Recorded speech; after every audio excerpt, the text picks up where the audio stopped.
Also es gab erstmal den großen Break, wo ich auch gesagt habe, so okay, stopp und aus und fertig.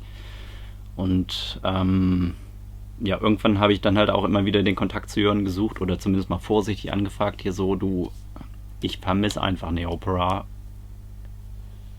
Ich habe also auch nach langer Pause immer mal wieder das Album gehört und dann auch gedacht, so, ja, das war schon geile Musik, warum ist das nicht weitergegangen?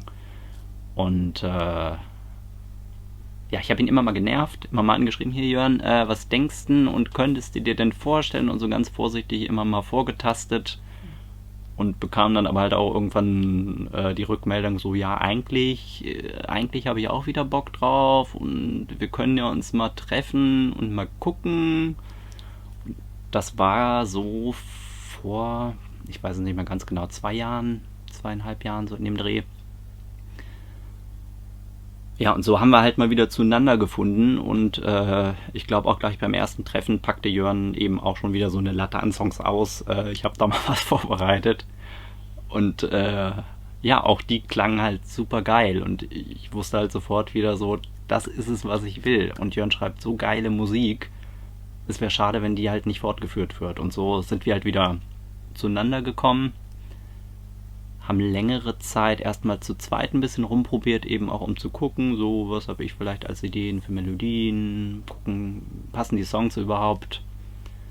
Und dann später, als wir eben merkten, so es geht voran, ging es halt auch darum, so wir bräuchten jetzt wieder eine Band, wir müssen Ausschau halten. Und so, ja, hat das dann so Schritt für Schritt irgendwie seinen Lauf genommen. Wir haben jetzt ein bisschen Pause gehabt und man kann das alles mal ein bisschen anders von der anderen Seite betrachten.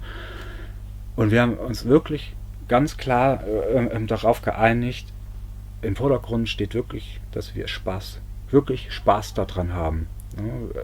Wir müssen nicht auf Krampf irgendwas erreichen, sondern es geht wirklich nur darum, wenn wir uns hier treffen, wenn wir Musik machen, das ist einfach dafür da, dass wir dran wachsen und zusammenwachsen und dass es was Gutes ist und dass es wirklich nur Spaß machen soll. So, man muss sich das man muss echt immer das Positive sehen im Leben. Und Neopera ist für mich tatsächlich eins der wichtigsten Sachen in meinem Leben, weil ich die schmerzlichste Seite erlebt habe, aber dadurch jetzt auch lerne, egal was passiert, man findet immer eine positive Möglichkeit, das wieder ins Gute zu richten oder zu wenden.